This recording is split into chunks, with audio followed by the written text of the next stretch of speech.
आता आपण ना आज बटाट्याचे पॅटीस करणार आहोत. म्हणजे उपासाला लागतात ते आहेत. याच्यामध्ये एक वाटीभर, मोठी वाटी भरून नारळ घेतलेले आहे ना. ही मोठी वाटी भरून नारळ आहे. एक 5-6 मिरच्या घेतल्या आहेत. तिखट आपण आपल्या पद्धतीने जितकं कमी जास्त हवं तितक्या मिरच्या घ्यायच्या आहेत. अर्धी वाटी दाण्याचा कूट आहे.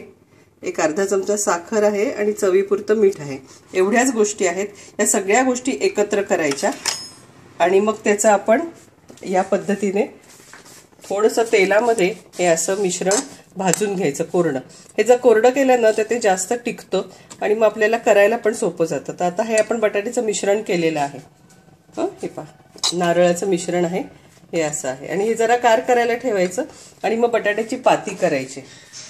तर याच्यामध्ये साधारण 3 बटाटे उकडलेले सोललेले आहेत आणि त्याचा मी असा लगदा केलेला आहे. त्याच्यामध्ये आपल्याला आता हे उपासाचे असतील तर ह्याच्यामध्ये साबुदाण्याचं पीठ घालायचं अर्धी पाऊण वाटी, नाहीतर कॉर्नफ्लोअर घालायचं. कॉर्नफ्लोअर नसेल तर तांदूळाचं पीठ घालायचं. काहीही की ज्याच्यामुळे त्याचं बाइंडिंग व्यवस्थित होईल. आणि मग त्याचा आपण एक हलक्या हाताने त्याला अशी पारी करून त्याचा एक ही हलक्या हाताने जी पारी केलेली आहे ती जरा अशी पातळ करायची आणि त्याच्यामध्ये हे घालायचं. सावकाश घालायचं. शक्यतो बाहेर यायला नको, कारण ते जर बाहेर आलं तर ते नंतर आपल्याला तळताना त्याचा त्रास.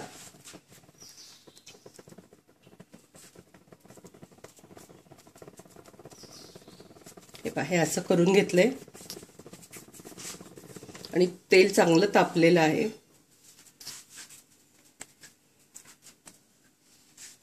आता हे या तेलामध्ये असं सावकाश सोडायचं. हे इतकं व्यवस्थित व्हायला पाहिजे ना की ते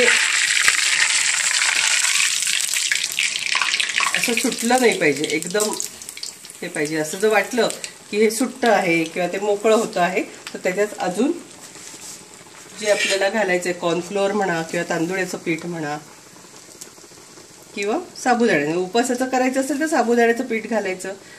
राजगिऱ्याचं थोडंसं पीठ घातलं तरी चालतं.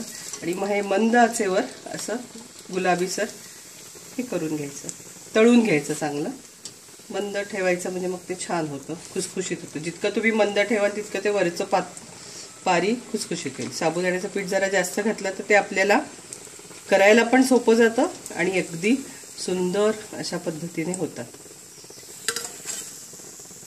Okay, bye.